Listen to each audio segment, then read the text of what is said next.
up the Baltimore Ravens, and then the other game would be the San Francisco 49ers. The rest of the games are divisional games. It's just about the Cowboys finding the right way to play. I don't know what has happened to Mike McCarthy. Mike McCarthy has become the gambler. He's doing all these things that are uncharacteristic of the guy that I saw in Green Bay. But hopefully he's got that out of his system. He gets back to playing in a conservative style that really leans on Ezekiel Elliott and Tony Pollard running the ball, Andy Dalton being conservative, and then the defense getting timely stops. If they do that, the Cowboys can absolutely win this division because I think they still have more talent than the rest of the teams in this division.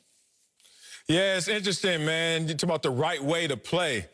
It's just let Zeke lead the way. Of course, the Cowboys can still win this division. It's right there for them, as you said, Bucky. It's funny, if you look at it, you start to say now, Ezekiel Elliott and Tony Pollard. Wow, Zeke, you better watch your back, big dog, because that's how they get you when it starts to be in rotation on the field or in conversation off the field. When they start coupling your name, you're looking at them like, hey, bro, we the same? And actually, in this situation, no, you're not. Tony Pollard looks better than you, Ezekiel Elliott, if I were to take the names off the back of the jersey right now. That said, let's focus in on this running game and how they need to give Zeke the ball. He needs his touches.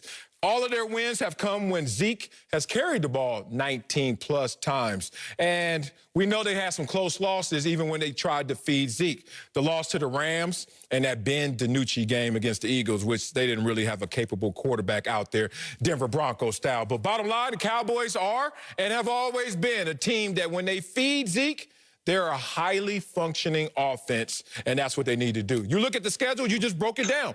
The schedule suggests that the Cowboys have the easiest path. You're talking about them having the third easiest schedule. Rest of the division, all of the other teams, 12th toughest remaining or more difficult than that. So if you look at it strictly by the terrain in front of you and also the assets you have on your team, feed Zeke, feed Tony, and let's see what they can do with that running game leading the way.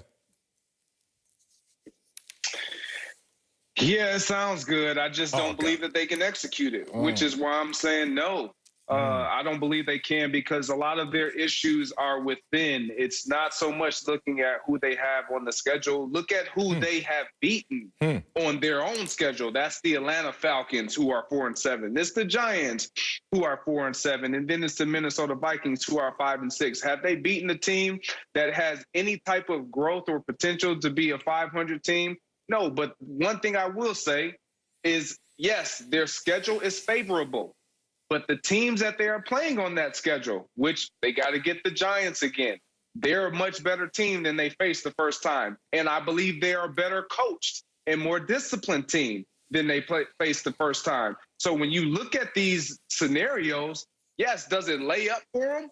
Of course you can say that. I just don't believe that they will execute it because of how their season has gone. It's an internal thing. You got guys kind of giving chatter within the locker room, kind of talking about one another, saying that they don't like what coaches is doing here and there. And when you start having issues like that, it's hard to right that ship. I can't believe, Greg, you're falling for the okie doke because Joe Judge and those guys are doing up downs. They're doing up downs and running laps, and you're saying that they're better coached than the Cowboys? Yeah. I'm shocked. Daniel Jones, their starting quarterback, is hurt.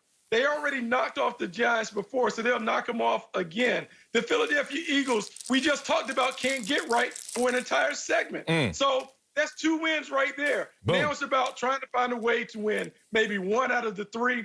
It's Baltimore, San Francisco, and Cincinnati. We'll chalk up Cincinnati. So now it's, can they be San Francisco or Baltimore? Surely they can find a way to get 1 dub out of those right there. That puts them right in.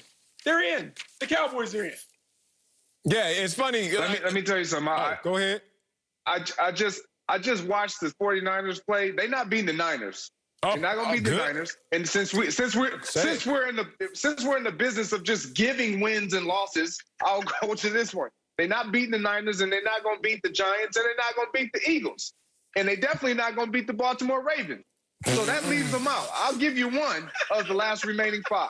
What? Are you kidding me? All right. This is how it's going to go down. If you beat the Baltimore Ravens, everybody like, how you going to beat the Baltimore Ravens? Well, you can run the ball on the Baltimore Ravens. Leavenworth, 11th worst rushing yardage allowed per game, 4.5. So we're going to pound the ball against the Baltimore Ravens and hope that we can have a victory there. This is what happens then. You know, as players, we used to do this all the time on sitting there with the schedule. All right, yeah, we did. Yep, the Giants going to lose to the Seahawks. Okay, I'm with you, big dog. And the Eagles, they're going to lose to Green Bay. All right. And Washington going to lose to San Fran. Oh, you got me, big dog.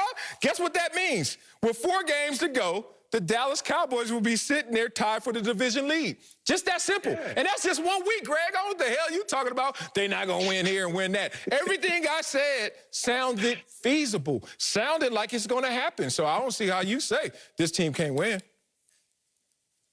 So like I said, since our stats are coming off of just our word of mouth and what we think and hope to win, to happen and play out, because our point will be made there. Look at the way this team has played all year. They just haven't played well. You talk about them beating the Baltimore Ravens, Marcellus, and is it possible? Yes, but they have to execute a game plan. Sure. And they have not been able to do that all year. You talk about a way that they can actually beat the Baltimore Ravens, which is running the football. If they run the football, we know that they are pass heavy. They just rely on the throwing of the football. They don't turn around and hand the ball off to their two-headed monster now that they have. So I don't see them actually being able to effectively execute. And let me say this, they do have to play defense. They do. They do. The defense has to tighten up a little bit. Yeah. Turkey Day was not a great day for them. Antonio Gibson had a big day. They kind of got away from it. But I'm going to say a lot of this comes down to Mike McCarthy. I think some of the issues that you saw in the run game that happened in the fourth quarter, they were deflated. The fake punt at your own 20, everyone on the sideline, we've been there. Everyone is like, what in the world are we doing as they run onto the field?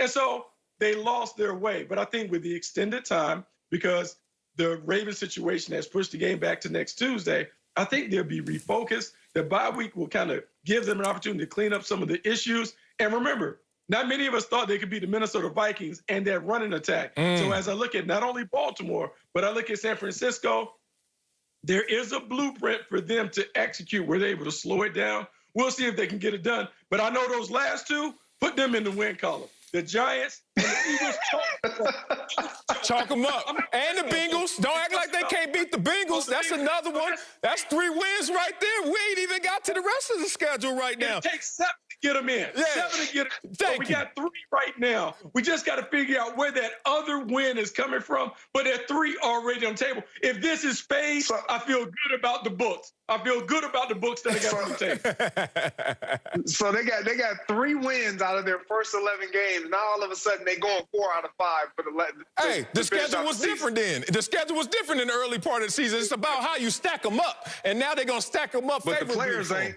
Well, hey, players aren't. Well, wait a minute. You went out there and said the defense hasn't tightened up over the season. Yes, they have. The first 4 games they allowed 3 teams to go over 400+ yards, but only twice in the last 7 games. I like how you put that phrase in my mouth saying the defense hasn't tightened up. I said they have to play defense. Okay, well, I mean, they have been playing defense. If you looked at the last 7 games, I don't know if you stuck on the first 4 games. Finish making your point. I don't have a point. I don't really have a point. All I'm saying is feed Zeke. You're 23-4 all time when Zeke gets over 100 yards. It's just that simple. Feed Zeke and don't fumble. All right, it's time to make our picks for this week's free-to-play Super 6 contest. Rams are